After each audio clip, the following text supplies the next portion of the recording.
Hi, and welcome to The Shit That Happens to Me, a podcast about life, love, and everything in between. I'm your host, Stacey Nye, psychologist, passionate storyteller, wife, mother, wannabe famous person.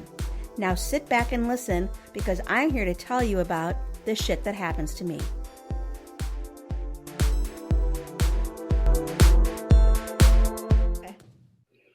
So, hi. Hi, everyone. Oh, sorry. No. Let's leave that in. Hi, everyone. Welcome to the 50th episode of the Shit That Happens to Me podcast. I am so excited to be here today for this episode, to have reached 50 episodes. Who'd have thunk? I don't know. Certainly not me. And I have a very special guest today in a little kind of turnaround episode, KatieBeth. KatieBeth, I don't even know your last name, but KatieBeth, hi. It's just KatieBeth. That's what it is. Yeah. Hi there. Hi, how are you? I'm good. How are you? You know, I was not sure if this was going to be good or not, and then for the last few hours, I'm like, okay, this is going to be fine. I'm excited, just because I didn't know if it would I would be good. Not, you know what I mean? I don't know. Well, of course you're going to be good. What? So let me tell people first. Can you tell people who you are in case someone doesn't know? I'm going to do all that. I'm going to do all that. So okay. Do you want to ask something first before we start, Stacey? I got. All right. I'm gonna just say what the point is today. So, unless you thought you were going to do that already, but KatieBeth and I were you do what you do. Okay. KatieBeth and I were talking about this 50th episode, and I wanted to do something different. And you kind of randomly said, well, someone should interview you. I bet you have some stories. I'm like, well, I tell all my stories. And you're like, no, I think someone should interview you. And then I said, well, I think it should be you. And you hemmed and hawed a little bit, and then you were like, well, if it's going to be me, then it's a no holds bar interview. And I was like, okay, you can't scare me. And then 10 minutes ago, I was like, oh my God, what have I agreed to? But I want you to know, I don't know if anyone's told you this before. I feel really excited that you want to interview me. I mean, I kind of forced your hand, but you're like the cool kid. Do you know that? You're like the cool kid that everybody wants to be friends with. But they're you're kind of mysterious, and you're kind of hard sometimes to read. So I feel like I'm this could be, if it goes well, my induction into the cool kid club. Oh my God, no one has ever said that to me ever. I was literally bullied all through school and had no friends. So no one has ever said that. So number one, thank you. That was probably the coolest compliment I've ever received. Okay. And so yes, you did force my hand a little bit, but only because I don't even know how, I had all these ideas. I'm cleaning my house because when I have nervous energy, I either run or I clean or something. So I had nervous energy. And I think the intrigue for me is, okay, I guess let me start with this. So I am a singer-songwriter. I have also edited 47 of your 50 episodes. So I know a lot about you. I also have a psychology degree, and I'm going to get my master's in psychology. Nice. Right now, I actually start in a week. So I have that kind of crazy analytical mind, as well as being a storyteller.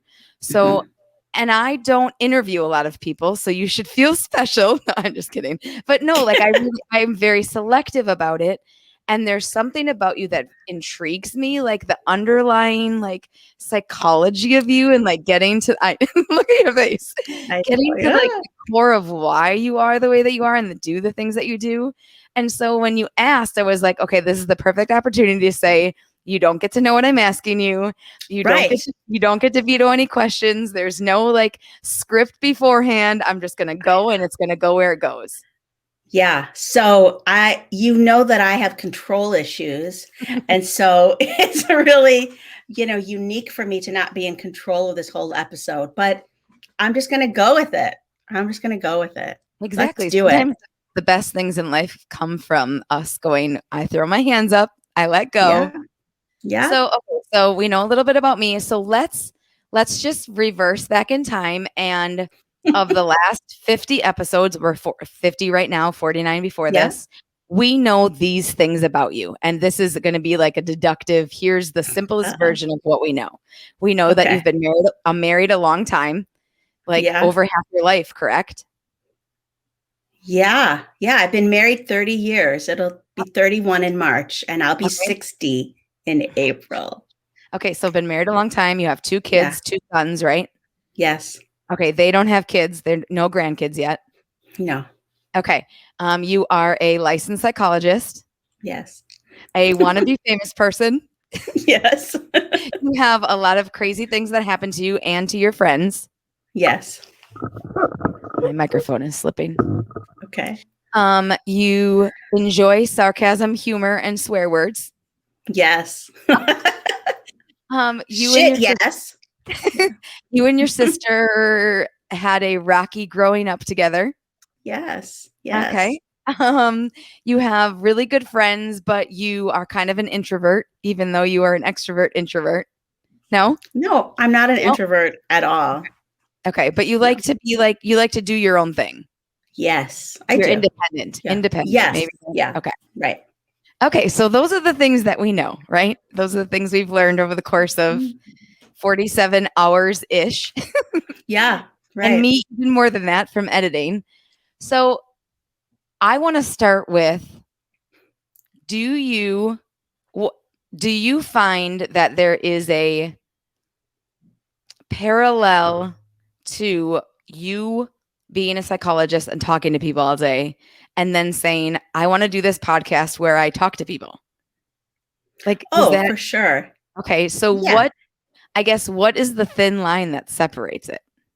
Well, the funny thing about that is it says in my intro or my website or something like that, finally, Stacey gets to do the talking. I mean, I wrote that line, but I was like excited to do the talking. And when I started doing the podcast, I think my son, Zach, or maybe it was Steve, I can't remember. One of them said to me, we enjoy the other people's stories more than your stories.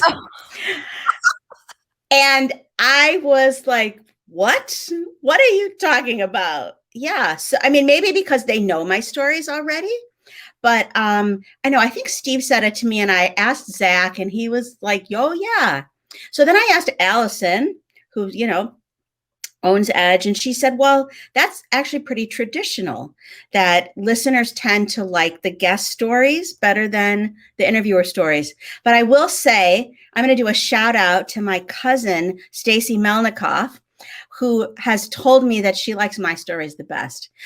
Anyway, so the fine line, coming back to your question, the fine line is, I know how to interview people.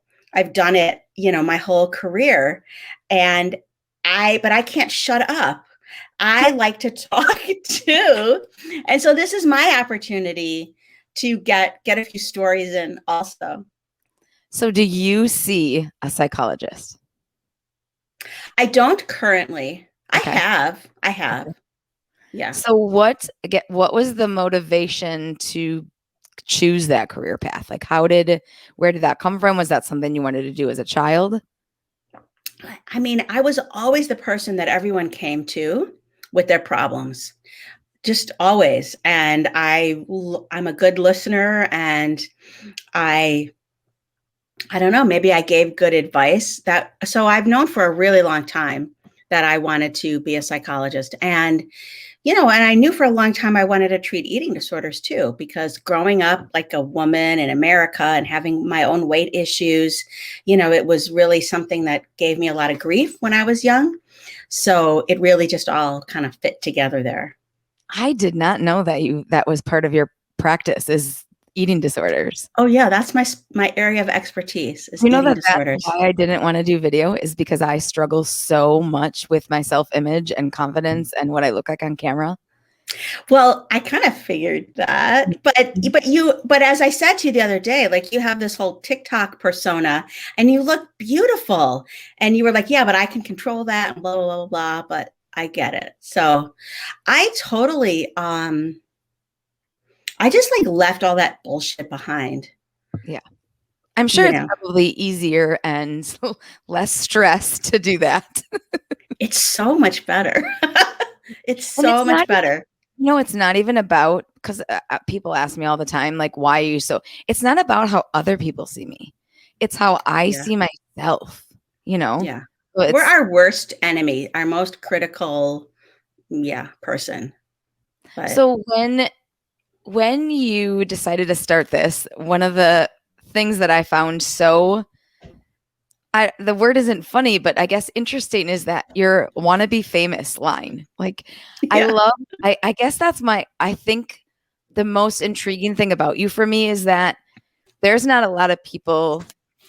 I'm one of them who just speaks what they say. They speak their truth, whether it's taken well or not, good or bad. And you do that as well, to the point of even being self-deprecating or saying something that people might be like, oh my God, she said that. And I love that. It is something that I recognize in my own self. And I'm like, oh my God, she just says it. Yeah, I just say it.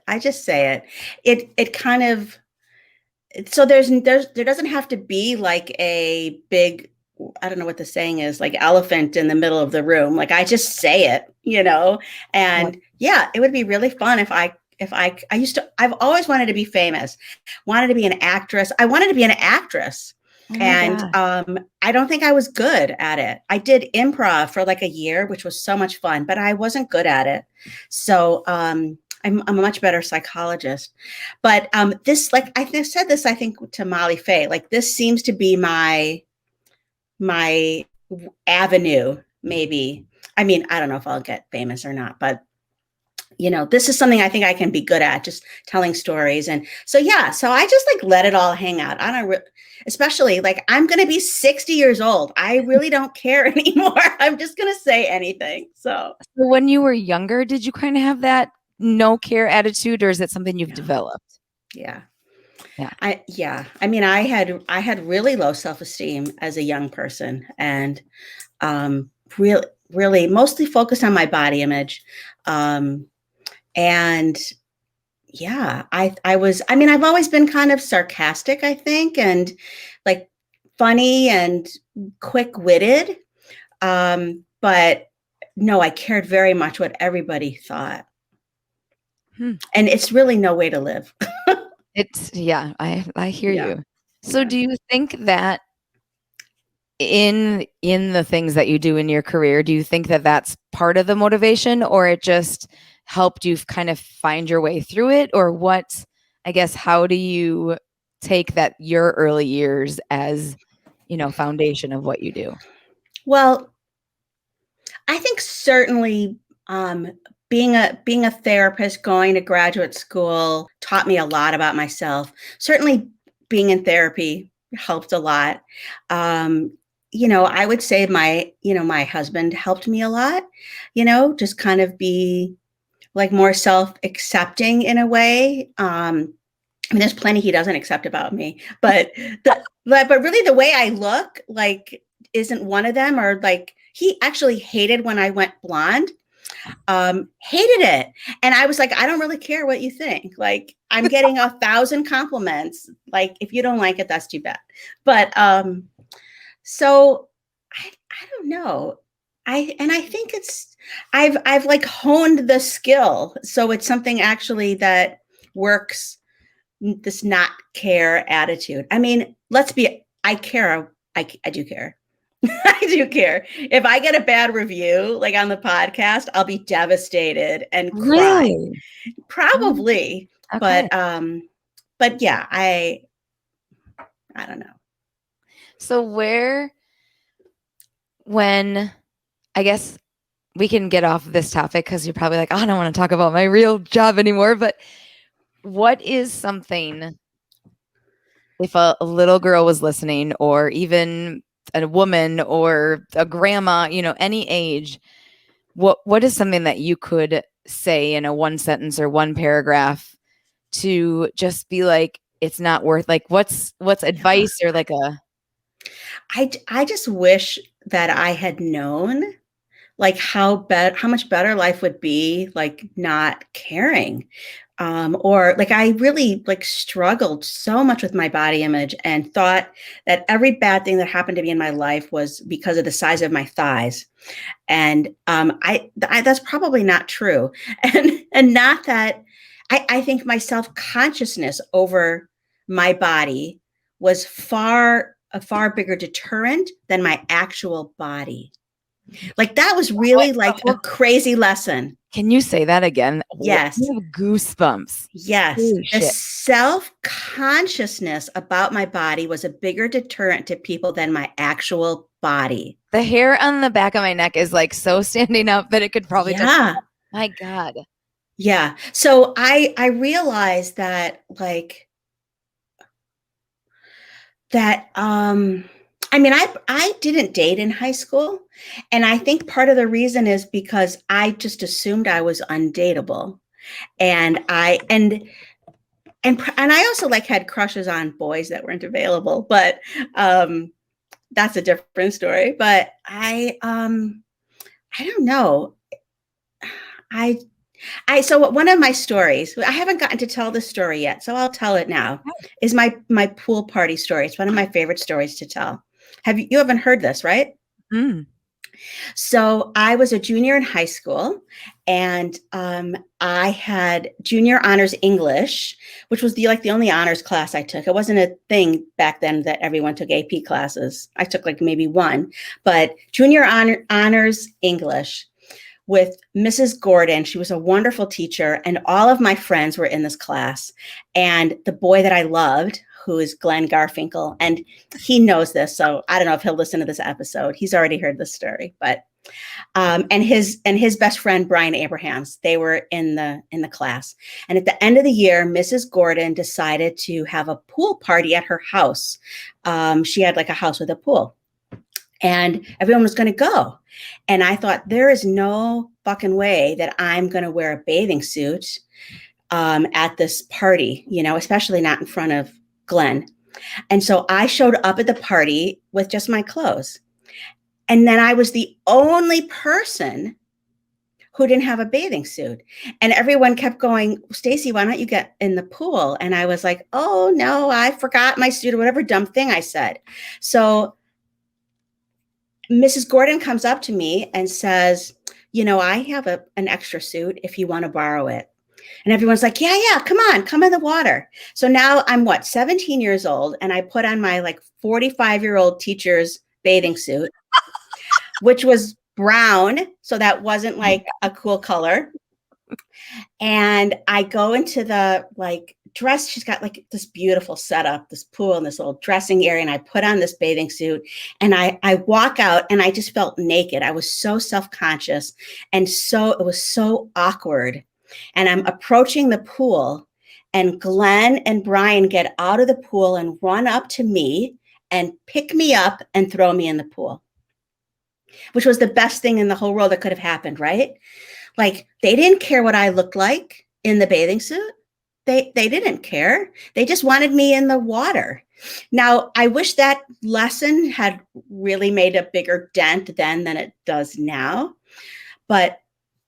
And now, like so many years later, I wrote an article about this, and I called them both, and I said, do you remember Mrs. Gordon? Oh, yes. Do you remember Mrs. Gordon's pool party? Yeah. Do you remember that I didn't bring a bathing suit? No. I mean, of course they didn't remember that. Like, it's, imprinted on my brain. My best friend, Wendy Fox, remembered, but no. So it was so not an issue for anybody but me. And so I feel like I probably, sent out these signals that I, like had low self-esteem or whatever I did. So yeah, that's my pool party story. So it's not worth it. Bring a fucking bathing suit to the pool party and have fun. So I have tears in my eyes because I absolutely love that you shared that story, and that your career has been built on that whole topic of psychology. And I will never forget that you just said the self-conscious deterrent more than your body, because I just think of so many times in my own life that I've been like, I'm not going, or I've left, or I didn't go, or I've had crazy anxiety, and it's all around how I look and how I feel and what I look like. And if anybody's looking at me or they're going, oh my God, why is that girl wearing a skirt? Or why is she dressed like that? Or what, like any of those things. And I just think that so many, and I don't want to say that it's female or male. It is more on the female side, I would say, but I don't want to exclude anybody or their gender identity. Right. Just, I don't think there's a lot of people in the world that don't understand how much self-image and self-conscious and self-confidence plays into our own mental health and ability to go out and do things in the world, like, because it really just does. And I feel like that should be a course in school, like something, because it really comes from the foundation of our own selves and the way that we're raised and the way that our, if we are a girl, the way that our mom treats themselves and talks to their self. And I come from 5 lines of generation of women who hated their bodies. My grandmother didn't leave her house. She was very obese. She hated herself. She didn't go anywhere. She didn't go see her kids play in sports. She didn't go out on dates with my grandfather. Like, she absolutely hated herself to the bitter end until she died. It made my mom fucking crazy and have crazy eating disorders and be 90 pounds for most of her adult life. And so it's like just trickled down generation to generation of this like crazy mental back and forth, toxic, hate your body thing. Yeah, for sure. Yeah. And it's painful. It's painful. It's like we're kind of laughing about it, but it's painful, that self-hate and that self-consciousness and feeling like you have to hide or that you're unacceptable. It's when your whole vision about yourself is wrapped up in like what size pants you wear, or like, it just shouldn't be that way. So I just stopped making it that way. And it wasn't nearly that simple, but I focus on things that I like about myself. So fortunately I have some things I like about myself. And so I just focus on those. Is that me digging? You digging it? Mine are on silence though. I was going to say that there's a quote that I always forget to think about, but I think about in times like this is, would you say the things that you say to yourself to someone that you love? Right. And if you wouldn't, why are you saying them to yourself? Yeah. Yeah. Because I think for me, I'm harder on me than anybody else is. And I'm harder on me than I am to anybody else, Right. So how do you find self-love? How do you find, you broke it down to, I don't do that anymore. You said you focus on things that you love. Yeah. Yeah. It's kind of that. And I focus on just like being in the moment and, and really like stopping and appreciating what any little moment has to offer, like doing this interview with you or playing with my dog or watching a show or something like that. Yeah. Okay. Well, let's get off all the heavy. Yeah. Okay. I have so many questions about, we're going into 19 months of you doing this podcast, because it'll be 2 years in December, right? Yeah. 2 years in December. So what has been, before you started, did you have a specific idea or expectation of how it would go? Your face. Well, yeah. Sure.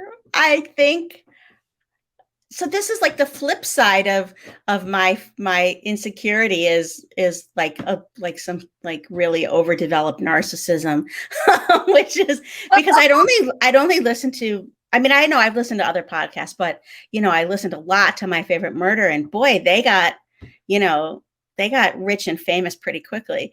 And so part of me felt like that could happen. I could have 1 million listeners or something stupid like that. Whereas there was the flip side was like, no one's going to listen.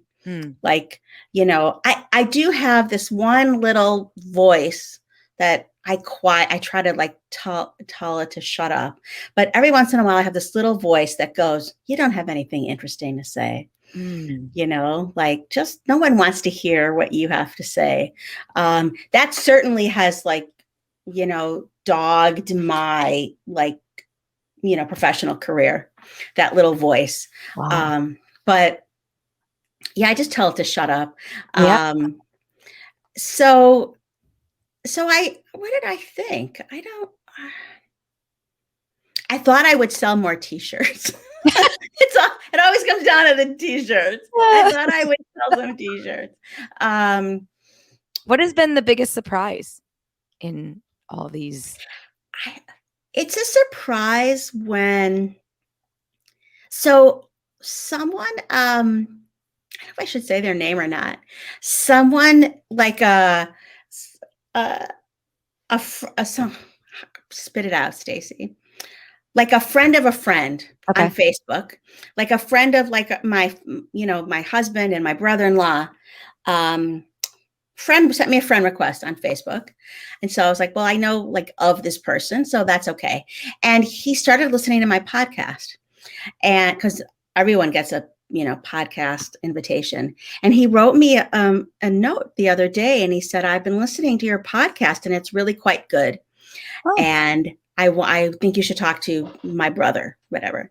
And so that's still a surprise when someone says, I've listened and it's quite good. Like, it's one thing for my cousin, Stacey Melnikoff, to think my podcast is good. But when a total stranger thinks my podcast is good, then I'm kind of tickled by that. Yeah. So that's a surprise. I totally expected you to say that he was going to message you and tell you it was terrible. So that was my surprise. I was like, oh, I'm so glad that that's not where it went. Well, when I first saw, like when you look on Messenger, you can see, hi, Stacey. I've, see the whole thing. And I'm like, uh-oh. Yeah. Like, what did I do wrong? Yeah. So what has been the biggest challenge of the podcast? The challenge is sometimes it's a challenge. It's not a real challenge to get guests, but I worry about it. As you know, this is one of the things you've teased me about, is that I record these things way far in advance. I'm a little OCD. I just like to be prepared. I don't ever want to be like, oh my God, I don't have an episode next week. So I might have 3 or 4 shows like lined up, but not another guest. And I think, oh, where's my next guest coming from? Yeah. Or I don't get this whole ghosting thing. Sometimes I'll start talking to someone and think they're going to be a guest, and then they just stop responding. And I'm glad it has a name, because I hope if I've ever ghosted anyone, it's a mistake, and you're allowed to reach out to me and go, why did you ghost me? But I think that's like almost one of the worst things you could do to someone, is just drop off the face of the earth and never respond. So that's a challenge. So I have 2 responses. So I'm going to address ghosting after I say that I have worked on 100 podcasts, and there are, I don't know if you know this, but the stat just came out, over 1 million podcasts, over 1 million. Oh my goodness. And the thing I hear from everybody, and we now have like 7,000 people in our Facebook group, is guests. Everybody has a struggle getting guests. So please do not think that it is, a specific, nobody wants to be on your show. It is something we hear all the time. It's the thing that we hear the most. So the other thing I want to say about ghosting is I totally get that it's terrible, but I believe I know why it happens. Yeah. Whether it's a podcast or a date or a friend, it is because, and this is just my educated assumption, opinion, thesis, whatever you want to take it, deductive reasoning. Most people who ghost, most people in the world are not blunt enough to just say, I don't want to, I don't care, it's not interesting to me, it's not part of me, I'm not interested in you, I don't want to date you. They are not able to just be upfront like that. And so for them, it's easier to just, I'm going to run away. Yeah. And then I don't have to be uncomfortable, and I don't have to make somebody else uncomfortable. Yeah, And I for think that, sure. that happens more. And I think that that's probably why people always say I'm such a bitch, because I just say it. Like, Stacey, if I didn't want to be on your podcast, I would have just said, sorry, Stacey, I don't want to do it. Like, Yeah. and that Allison always like wrestles with that. I'm like, I'm going to tell you, like, if I don't want to do this, I'm just going to say I don't want to do it. And Yeah. that's hard for her because she's not like that. And she Yeah. didn't grow up like that. But I just have always just spoken off the cuff. Like, there's a lot of part of my emotional maturity that never went past that child stage that they just say it. No, I think I would much rather someone tell me the truth, Yep. even if it's going to Same. wound me, Yep. than to lie Mhm. or just like ignore me. Ignoring me is like the worst thing anyone can do. I It's think just people like, think it yeah, spares their feelings. no, It it's doesn't. not. It It doesn't. doesn't. So here's a little psychology lesson. Like being passive aggressive doesn't work. So if you're afraid of conflict and you don't want to say something, you don't want to hurt someone's feelings, so you do something passive aggressive instead, people are still wounded and it's worse because they don't know why. So don't be passive aggressive. But Just be direct. Stacey, what does passive aggressive mean? Because Well, I feel like not everybody knows what that yeah. means. Well, it's nearly like anger is a normal human emotion. We all have it. Some of us struggle with, oh, I shouldn't be angry. And so then they pretend they're not angry. They try not to be angry, but anger comes out in other ways. Like, maybe you're a door slammer, or maybe you say something like Snarky. sarcastic, Yeah. snarky, right? Like nice shirt, Yeah. like the words are nice, but the tone is not nice, or just ignoring someone is really passive aggressive, and it hurts just as much, if not more, to be on the receiving end of that. And I think so often people are like, well, if I just ignore it or don't do it, then that person will, like, no, Right. then they're just wondering or Yeah. questioning, or they just think you're an asshole. And had you just said, I don't want to, that Right. initial momentary uncomfortableness would be there. And then it would be subsided because they'd be like, oh, they told me the truth. I respect that. Let's move Yeah. on. Right. So the other thing though, like, so, like I have like, a husband and two sons, and sometimes I'll send them a text and they won't answer. And, you've heard my OCD stories. Like, I mean, I'm not really OCD, but I'm a little obsessive and like to just t- dot all the I's and cross all the T's. And so I said to my husband once, like, why don't you answer this text? And he'll say, I don't know. I didn't know what to say. I didn't have an answer. And I'll say, well, why don't you just say that? Like it's the not knowing that makes me nuts. So, but I have to say that I realize that sometimes there is a place for it, because sometimes I guess you don't have Have an anything to answer. say. Yeah. Yeah, but I don't like it.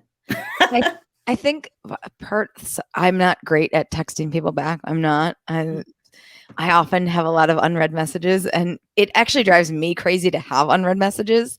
But there is times that I just don't have an answer, or I just don't want to respond. Like I think I hate that about phones, is that just because you message, and I don't mean you personally, but Yeah. just because someone messages you does not entitle you to an immediate response. Right. So sometimes I'm just like stubborn about it. Like, I don't want to respond right now.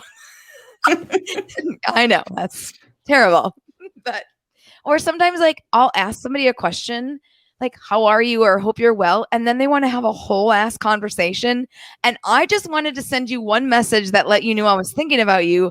I don't have time for your hour and a half long conversation. So yeah, I get it. Yeah. Okay, so where do you see, I mean, you've done did you think you would get to 50 episodes? I mean, like, yes and no, like, part of me was like, oh yeah, I'll be famous in 50 episodes. But, and then the other part of me says, if this lasts 6 months, I'll be like amazed. So where do you see it yeah, going? What do you want for it? What do you want your baby to grow up and be? I would like, I mean, I'd love to do like live shows. I really would. Really? I would. Again, remember, I used to want to be like an actor. Yeah. Um, so again, like this would be the perfect way for me to do that, because I could just like talk, blah, blah, blah, Yeah. without having to be someone I'm not, Yeah. because, I'm not good at that. But so I would love to do something like that. KatieBeth, there is nothing like that feeling. Like after I record, I'm so jacked up. I'm so like, wow, that was so much fun. And especially like if it's a really, like funny guest, or just, or someone that I've been trying to like interview, or if they say, if they are complimentary about it, Yeah. like then I'm really like jacked up. And it's a very narcissistic thing, but it really like feeds that like attention seeking part of me. And so I just want to keep doing that. Have you ever thought of like doing my damn microphone? Have you ever thought of doing like a rent out a theater and have guests come on for a short form and just like do something like that? Sure. I mean, that makes me want to like pee my pants, what you just said. When you were like rent a theater, like what? Like I can't do stand up. I interviewed all those stand up people, and I'm in awe that they can just like go up in front of people and tell jokes, because I don't think I could do that. Just do But a live format of it. yeah, Just where you like sit and interview them. yeah. I don't know how to do that. You mean I can do that? Let's do Oh my it. God, we totally can do that, Stacey. Yeah, let's do That's it. something I can help you plan. Yeah, let's Oh do my God, it. we totally do that. Yeah. So where do you always have a idea of where the interview is going to go? Like, do you do research on them? Do you just go off the cuff? Like, what is your No, I mean, I have everyone fill out this guest prep sheet Okay. that actually Zach designed, like, so when I first started the podcast, I wasn't with Edge. I was doing it. I mean, I was still here in this office, but Zach was my like media like consultant, and Jesse like recorded all of them. Jesse has a degree in audio and music production. So like we had the whole soundproofing up, and he had all these computers and blah, blah, blah. So we came up with this prep sheet to help people organize their thoughts. It's, and then I look at it so that I can see, like, oh, maybe some things I'll talk about with someone. But I don't want to hear too much. Sometimes someone will say, yeah, they want to be my guest. And that reminds me, I've got to call my cousin Andrew. But sometimes someone will say they want to be a guest because they have a good story. I did this to Andrew, and he'll start to tell me, and I'll go, "Oh, don't tell me. I don't want to. I don't want to hear it now. Like I want to be surprised and have it be fresh and everything." Yeah. You've had some really great guests, like Pamela Salzman and Yeah. oh my God. Well, we love our Imogen. favorite Imogen. We Yes, love it. Imogen. And Yeah. the beautiful boy from the Caribbean resort, Perez. oh my God, he's my favorite. I loved him. Yeah. Yeah. He was great. And Riggs always has really good stories. Yeah, you've gotten some Yeah. really Molly Faye. You've gotten some Yeah. really good guests. Yeah. Yeah, for sure. I've been really lucky. I feel like I've really enjoyed my episodes with Martin more. Yeah. Yep. He just makes me giggle. So He's so real and raw. I yeah, love that about for him. sure. Yeah.